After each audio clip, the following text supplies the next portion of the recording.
All right, ladies and gentlemen, we're at CBS Radio World Headquarters in Greentree. We are all anticipating Game 1 of the Stanley Cup Final. First time for the San Jose Sharks to be in the final in the chase for Lord Stanley's Cup. Penn's back trying to win it. The last time they won it was in 2009. They'll drop the puck at 8. You can watch it on the NBC Sports Network. Of course, the great Doc Emmerich with the call. This is Jeff Hathorn, our sports director at News Radio 1020, KDK and 93.7 The Fan.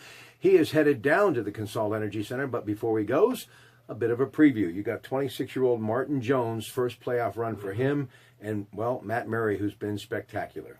Yeah, I mean, Jones was around. He saw Anaheim go through it, so he has some experience. Of course, what Matt Murray has done has been amazing. He doesn't seem to be bothered by anything. I don't think that will start now. He's been impressive. He's got size. San Jose's never seen him, vice versa. So it'll be a new experience for both. You know, they say they want to keep it like a regular game, and he's done a nice job of that so far in the postseason. Now, they've seen some speed, San Jose, because of playing St. Louis and Nashville, but even their coach has said they have never seen speed like this. Of course, the two split a pair last season. The Pens won the latest back in December of 2015 in those two games. But one thing's for sure, the high-flying Pens have been known to, well, giddy up, and they're going to do that hopefully tonight in Game 1. Well, back in December, they weren't high-flying Pens. You remember, they were just a team that was just drifting through the edge of the postseason with seemingly no vision or no leadership. And now they're a team that looks like the one you expected to see after '09. The team back in the Cup final, using that speed. What Mike Sullivan has done is amazing. And now San Jose will get a chance to see that speed. They have some size. They have some speed, too. And they're going to look to disrupt what the Penguins do. It should be a great matchup. It should be just what hockey needs. High flying. Maybe it won't be high scoring. Maybe the goalies will step up and take away a lot of good chances, much like we saw Vasilevsky do against the Pens in the Tampa series. But it should be good, high-quality hockey. And while the cities, to the general public, may not have the cachet of a Chicago or New York, it still should be a great finals. And I think this should help set up the NHL if they allow them to play and if there are no injuries that really affect this series. Joe Thornton, Nick Spalding, and Brent Burns have really had some success in the postseason with faceoffs. How key is that to help the Penguins hopefully stop that tonight to be able to win those faceoffs? Well, faceoffs are big because that goes into puck possession, and both teams want to control the puck. Pens especially. There's a lot of high-scoring guys. I mean, San Jose averages 3.5 goals a game. Nobody does it better in the NHL postseason this year. Logan Couture, Joe Pavelski, Joe Thornton, Burns, you mentioned. This is a guy who's a defenseman, but he's played a little forward in his career, and he can pinch, and it's not like a defenseman going down. It's like a forward going into the play. So when they run their power play, it's like they have 5 forwards. They move the puck very well. Burns, you'll be able to recognize him. He's got the beard down to here. He looks like a Civil War reenactor, but he's a hell of a hockey player, and two of the best defensemen in the game. And helping Burns out on his line is Paul Martin. Always steady, always in control, Paul Martin. He doesn't have a goal, doesn't need one. Just needs to make sure he's there for Burns. All right, Pens defense, Chris Letang, Ole Mata, Ian Cole. Your thoughts about how they match up defensively? Well, how about the way Ole Mata's bounced back? He's had to because of the injury to Trevor Daley.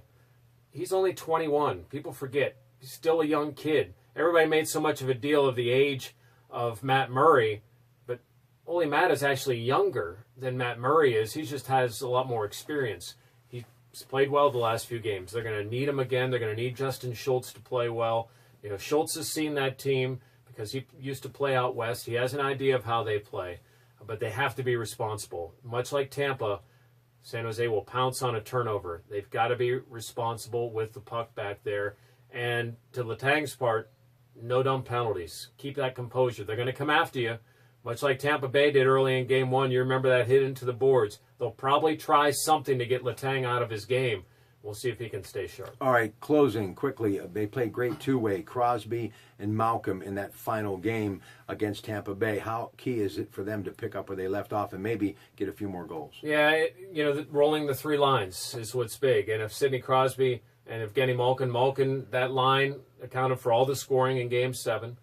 If those guys can continue to play at a high level and allow for the defense of San Jose to have to worry about those top lines and allow the HBK line to continue to play against lesser defenders, then that should speak well for that line continuing. last time the Pens won the Cup, they had 3 really good lines. Right now, they have 3 really good lines, and if they keep that up, I like Pittsburgh in this series. All right. Pirates, Miami tonight, 7:10. You can hear it 93.7 The Fan. Alexander Rossi, the rookie, wins at the Brickyard over the weekend. French Open with all of the top players like Djokovic and Williams still at it, heading into another week on the red clay Roland Garros in Paris. And it was Martin Truex Jr. winning the Coca-Cola 600. And as far as Jordan Spieth, the Texan, he wins in his home state at the Colonial, and now we're getting set for the U.S. Open. Any thoughts on those things? Well, let me just tag on to the end. The Memorial Tournament is this weekend. Jack Nicklaus. All the guys come to play for the Memorial, though Ian Poulter just pulled out, but most of the big names are going to be there. If you want a preview of the field of the U.S. Open, with the exception of some of the international guys, watch the Memorial Tournament. This is the one. This is their last big tournament before they all start heading to Pittsburgh to get ready. But watch the Memorial. It should be a great tournament. It's always a great field, and they love playing in front of Jack. Let's see who comes out on top this weekend. And tonight it's the Thunder and Golden State, Game 7, with the winner taking on Cleveland for the NBA championship in the Larry O'Brien Trophy. I'll ask you, Rob, will the game be closer after 1 or at the end of the game? Closer after 1. Okay. All right. Jeff Hathorn, he's got to go on the air, and I got to get ready for Rob Pratte Monday night.